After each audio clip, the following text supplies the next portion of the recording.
Wise, the channel for true story lover. آج کی کہانی محض ایک کہانی نہیں بلکہ ایک ایسا حادثہ جس نے ایک جیتی جاگتی لڑکی کو موت کے اندھیروں میں دھکیل دیا۔ آج سے کوئی 20 سال پہلے کی بات ہے۔ آج کل کی طرح دسمبر کے اوائل تھے۔ موسم میں خنکی بڑھتی چلی جا رہی تھی۔ سردیاں پنکھ پھیلائے دنیا کو ٹھٹرا رہی تھی۔ میں ان دنوں امریکہ کے شہر لاس اینجلس میں مقیم تھا۔ آرٹ سے میرا گہرا تعلق تھا۔ فائن آرٹ کی ڈگری حاصل کرنے کے بعد مجھے ایک آرٹ گیلری میں نامزد کر لیا گیا۔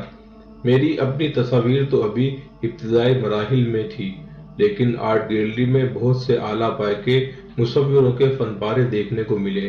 یہ ایک عجائب گھر نما جگہ تھی۔ میوزیم کے پچھلے حصے میں نوادرات اور مجسمے رکھے گئے تھے، جبکہ دوسرے حصے میں تصاویر کی نمائش کی گئی تھی۔ میں تصاویر کے حصے کا نگران تھا۔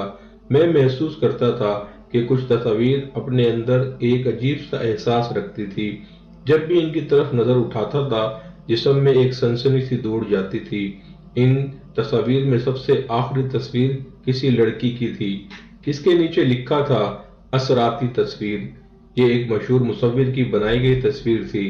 بظاہر تصویر میں کوئی ایسی بات نہیں تھی جو محسوس کی جاتی، مگر اس کا ماضی ایک پراسرار واقعے سے جڑا ہوا تھا۔ یہ تصویر کچھ لوگوں کی موت کی وجہ بن چکی تھی۔ یہ تصویر کسی انسان کو ہپنوٹائز کر سکتی تھی۔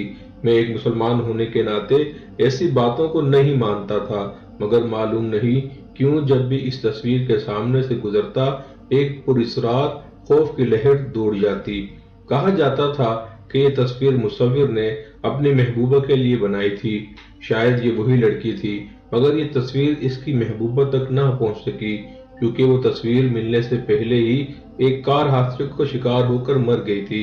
مصور کو تصویر سے اتنی محبت تھی کہ اس نے یہ تصویر زندگی بھر اپنے ساتھ رکھنے کا فیصلہ کیا۔ وہ اس سے باتیں کرنے لگا۔ اس کا کہنا تھا کہ تصویر میں اس کی محبوبہ آ کر اس سے بات کرتی تھی۔ کچھ عرصے بعد ایک دن مصور اپنے گھر میں مردہ پایا گیا۔ موت کی وجہ دل کا بند ہونا تھا۔ پولیس کے مطابق اس کے بستر کے پاس یہی تصویر موجود تھی۔ اس تصویر کی آنکھوں میں بھی آنسو تھے، شاید بارش کی وجہ سے، کیونکہ اس روز بے حد بارش ہو رہی تھی اور کمرے کی کھڑکی بھی کھلی تھی۔ اس واقعے کی وجہ سے وہ تصویر پراسرار ہوتی چلی گئی تھی۔ اس کے بعد کسی امیر آدمی نے خریدی، مگر صرف 3 ماہ بعد ہی اس کی اکلوتی بیٹی اپنے کمرے میں مردہ پائی گئی۔ یہی تصویر اس کے کمرے میں بھی لگائی گئی تھی۔ اس روز بھی پولیس اور ڈاکٹروں کو اس تصویر کی آنکھوں میں آنسو ملے تھے۔ تعجب ہے کہ وہ ایک گرم اور خشک دن تھا۔ لڑکی کی موت کی وجہ دل کا بند ہونا تھا۔ پولیس اور ڈاکٹر اس بات کو ماننے کے لیے تیار نہیں تھے کہ اس عمر میں دل کا کوئی ایسا مسئلہ بھی ہو سکتا ہے، لیکن آس پاس کے لوگوں اور ملنے جلنے والوں نے اس تصویر کو موت کی وجہ کہنا اور ماننا شروع کر دیا۔ سب میں ایک خوف پھیل چکا تھا، اس لیے یہ تصویر پولیس نے اپنے قبضے میں لے لی اور بعد ازاں یہ میوزیم نما آرٹ گیلری میں آ پہنچی۔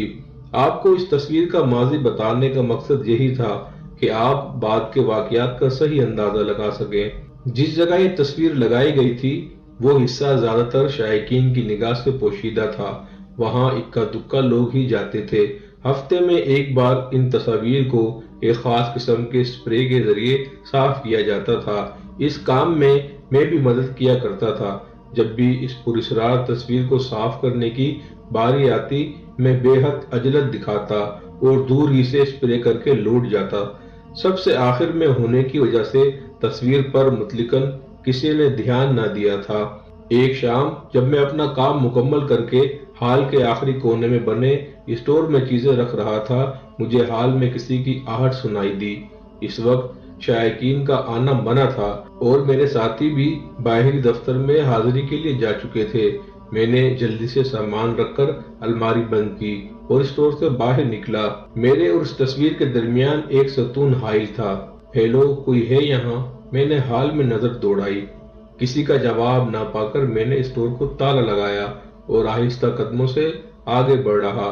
اسی وقت میری نظر اس پراسرار تصویر پر پڑی۔ تصویر کے سامنے کوئی کھڑا تھا۔